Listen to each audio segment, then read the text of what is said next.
הגיעו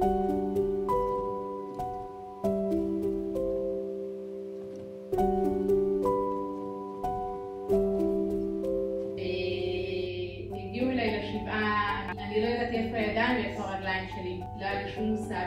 אילון ככה, במשך החיים הוא ניסה ככה ללמד אותי מה זה בנק, ומה זה כרטיסי אשראי, ואני חלוטה, אני מגייסת ואתה תחסה, כאילו, מה שנקרא.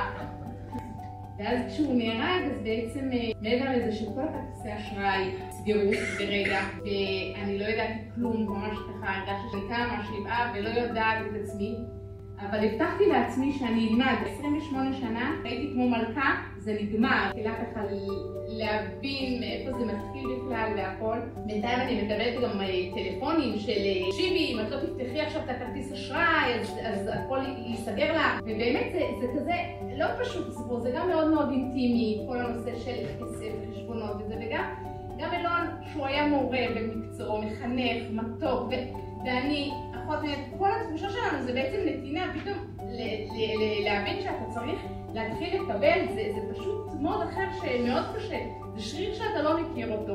מכאן בעצם רבקה הגיעה והתחילה לשאול, ובעצם פה היא פשוט עוזרת לי ועוזרת לי ועוזרת לי, ומשהו כל כך מדהים הסיפור הזה.